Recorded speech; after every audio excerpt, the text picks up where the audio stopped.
All right, everybody. All right, everybody. We're here again at Awesome Talk Comedy Central. That's right. Tonight, we got somebody new. Somebody I know, somebody you know. Mr. Mike Sgroi. Give it up for Mike Sgroi. Come over here. Come over here. Thank you. There we go. There we go. All right. Thank you. What is your name now? I don't even know. It was Johnny. I've known you for how many years? Come back for a minute. No, come back here for a minute. What is your name again? Johnny Carter. Okay, Johnny Carter. Give it up for Johnny Carter. Thank you, everybody. Happy to be here for Awesome Talk TV. Thank you for being here. Nice. This is great. We're gonna do a little. Water. Okay, this is good. My last name is Sgroi. It's an Italian last name. And it's only 5 letters, my last name. It's spelled Sgroi. Now, when I'm on the phone, I have to spell it out phonetically. S is in Sam, G is in George. I hate spelling my name out phonetically. I hate it. I just get real angry. When I get angry, I just get political with it. I'll be like, S is in segregation, G is in gas prices, R is in racism. And then they hang up on me, and I don't have to pay my bills, which is cool. Yeah, Sgroi is Italian. I am Italian. You know what I love about being Italian? Going out to eat with other Italians? Because everything is over here. Over here. All right, we're going to sit down over here. We're going to have some manigot over here. Cannolis over here. Pasta fazool. Scangile over here. And the waiter comes. Yeah, give the check to Paulie. He's over there. We weren't too stereotypical Italian, my family. The only stereotype really was my grandparents kept the plastic on the furniture. And it's true, and I remember being a kid and my grandparents were going to throw away the furniture set. I'm like, Grandma, why are you getting rid of the sofa? Well, Michael, it's just getting old. Old? You didn't open it yet. I don't know. I just celebrated my 32nd birthday last month, which was cool. And yes, awesome. Here we go, 32. 3 decades and 2 years plus, and still living with Mom. No, not living with Mom, just kidding. I actually went out to eat on my birthday at a Chinese restaurant, and I always wanted to know what the animal was for Chinese New Year for me, for my birth year. I never knew. And now when I went to the restaurant on the placemat, they had all the animals. I thought, oh, this is cool. So I'm looking at all the animals. I'm like, oh, look at that, the tiger. That's cool. Oh, the snake. That's tough. 1981, the year of the cock. What? And I'm compatible with the ox. Great. My future wife is going to look like a defensive tackle for the Giants. It's going to be awesome. Shove a beard. I don't know. Oh, but I figured out, though, what I want in a woman. I figured this out. I know what to look for in a woman. I have OCD. I want to find a girl that has ADD. When I repeat myself, it'll benefit her. She might miss it the first time. Yep. We have the summer winding down, which means the end of sandal season. I'm happy about that. I hate looking at people's disgusting feet. Some people don't take care of their feet. It's like Middle Earth out there. It's brutal. We also have baseball seasons winding down. Before the season started, I went out and bought a Mets calendar. It only goes up to mid-July. Right around the All-Star break, and then if you notice, the ink starts fading off the calendar. There's a picture of Bernie Madoff, and it's pretty depressing. I saw that the Jets are doing something similar. They're only selling their season tickets only up to October, and then they took the remaining tickets and recycled them into apology letters for the fans. Sorry about it. Hey, it's going to be one of those years. Yeah. We had summer movie season, which was cool. We had a lot of cool movies this year. We had Superman. Finally, Superman came out. We had The Lone Ranger. There was one that didn't make the cut, The Muppets Take Al-Qaeda. It was an hour and a half of Miss Piggy going, hi-ya! And that didn't make the cut, apparently. That wasn't cool. So I'm living in Brooklyn now, and because I live in Brooklyn, first of all, I just got a studio apartment. It's expensive. It is so expensive to live in New York. I mean, I want to be rich so I can afford cool things like a second room, Just once I want a friend come by and say, Mike, where are you? That can't happen when you live in a studio, unless you hide under a lampshade and your friend's a real idiot. They see you every time. You can't hide there. But yeah, I have to take the subway. I don't know. The subway just aggravates me. I hate it sometimes. I don't know what I hate worse, the N-word or the N-train. I don't know. And it's hot down there in that subway. It's very hot in the subway. I mean, I understand the subway has to be underground, but how close to the center of the earth does it have to be? And I don't get science, because they say heat rises. Yeah, if heat rises, why are the mountains covered with snow and the middle of the earth is a molten core of lava? You gotta call Neil Tyson Degrassi to figure that one out. Guy's awesome, I know. Yeah, so it's beautiful. Nobody's ever said my act is beautiful. There's the Mona Lisa, Hanging Gardens of Babylon, and Mike Sgroi's set. So I like the beautiful. I appreciate that. I like it. Cheers. All right. He's also drinking heavily, too, so I don't know how accurate that statement was. But that's okay. I'll take it. I need it. So, yeah. Here's something interesting. I grew a beard, and I just shaved it off. When you grow a beard, when you start growing a beard, you have to explain to people that you're doing this on purpose. And that you're not some unemployed degenerate sucking cow udders for milk. No, this is supposed to be happening right now. I'm meant for this.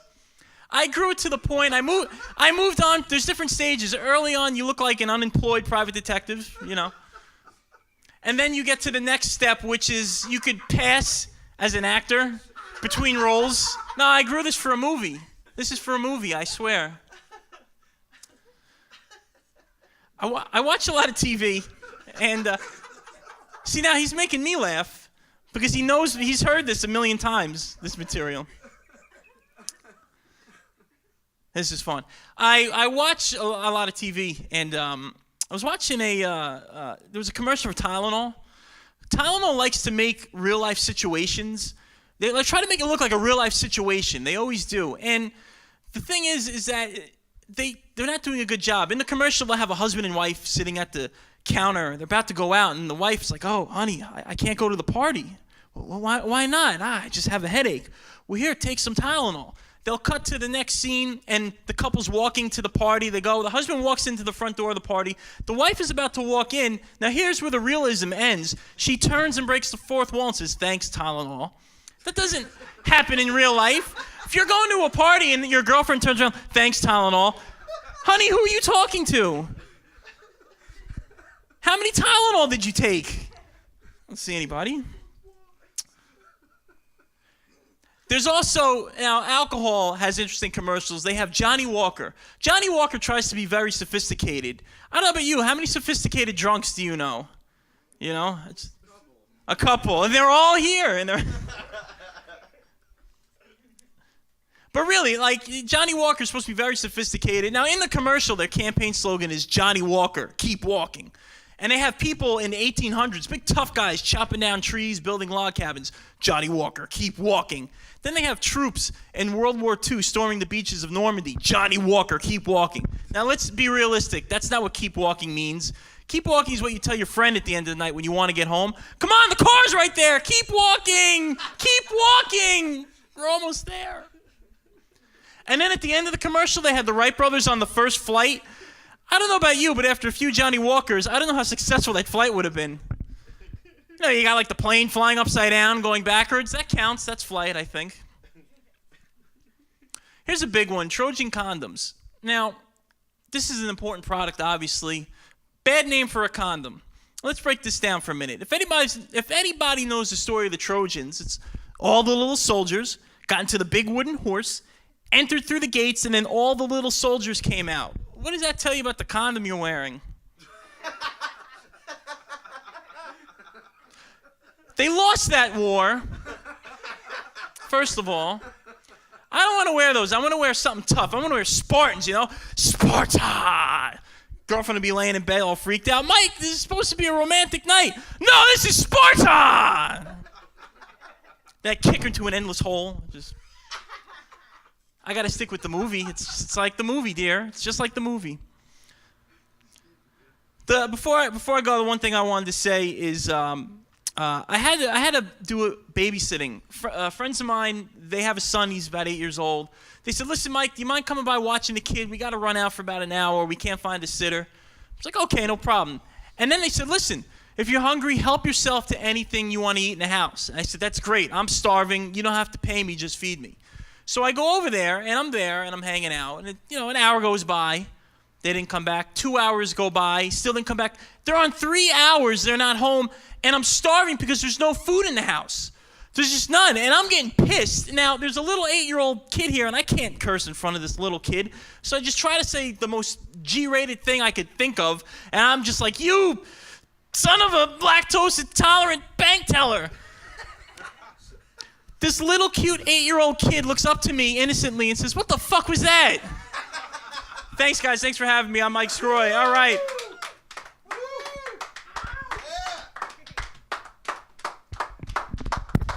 All right, everybody. Mike Sgroi. One more hand. One more hand, everybody. All right, Mike Sgroi. Mike Sgroi. All right, yo. We're on Awesome Talk. We'll be right back. Check this out.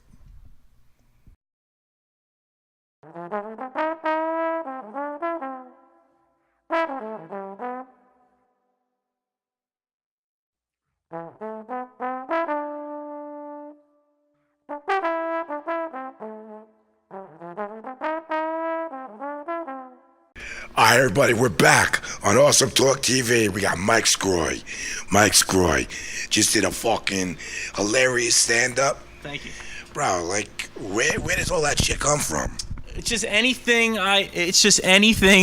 No, I'm just kidding. Anything I observe and can come up with. A lot of it I've been doing it since 2003, and you were there in the early days.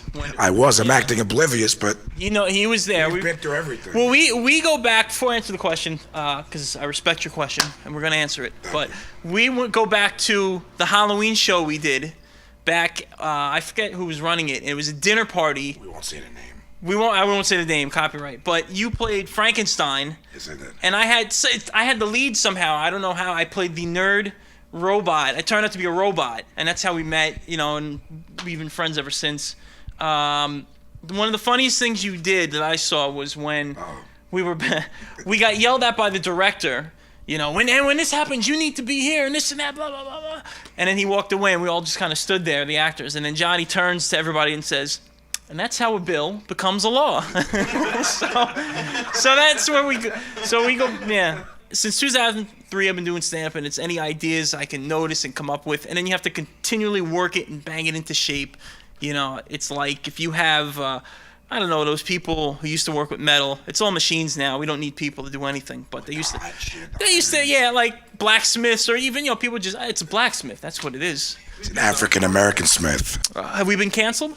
We're still on? Okay, good. I like a lot of old classic stuff because I'm from Brooklyn originally, grew up in New Jersey, and my grandparents lived in Brooklyn their whole lives. So anytime I would go there, it was like going back in time. You felt like you're going back to the 50s and 40s. They had the old Brooklyn house, and she would play jazz music. My grandparents, I loved the Three Stooges. That's how I started comedy, with the Three Stooges and Laurel and Hardy and Abbott and Costello and old Bugs Bunny cartoons. So I loved Honeymooners, all that old stuff. Yeah, I love. Who's that guy? No, that's Stones. I love him. Stones is great. Well, are they going to do story time with Stones? Where did you buy this outfit, by the way?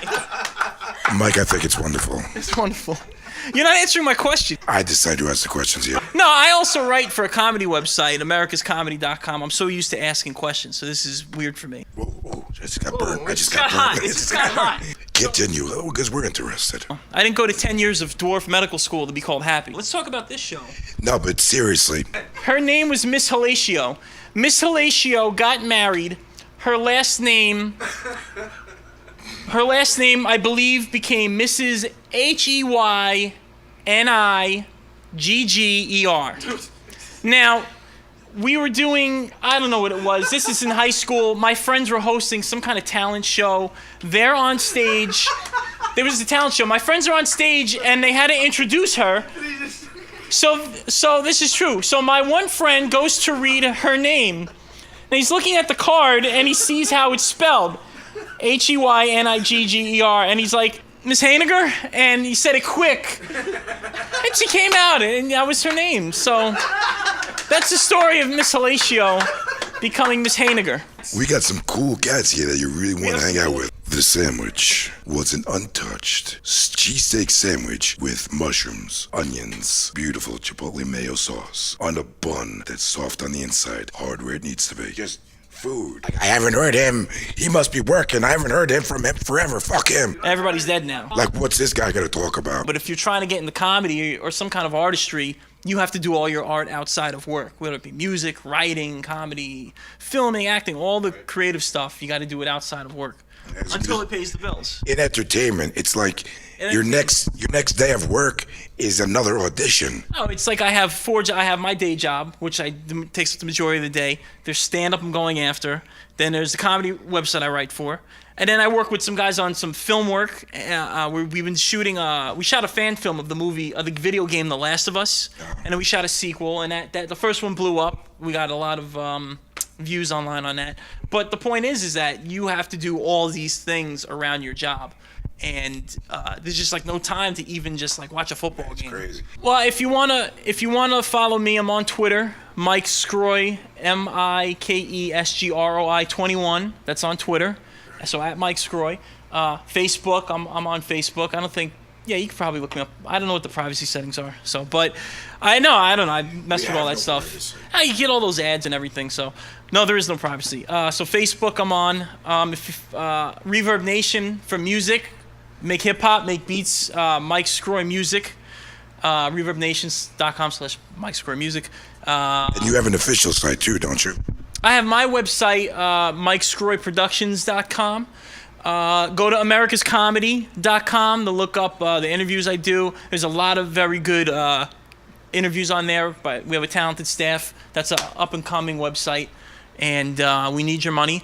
And they'll kill me. And what else? Look up Iron Horse Cinema Productions for The Last of Us video game fan film. Part 2 is coming out. We shot a movie last summer called Kingdom Come.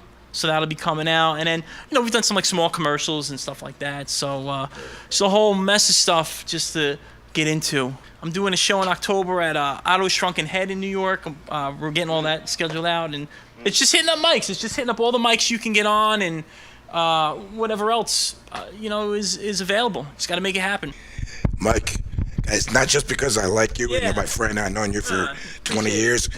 Great having you on. This is a lot of fun. I think everybody in the audience loved you. What? How about Thanks for having me, guys. Yeah. That's awesome. And Thank you, baby. hey, big things in the future. Everybody. Mike Sgroi, awesome talk. Johnny Carter, the fire, the hat, the scarf. We'll catch you a little bit.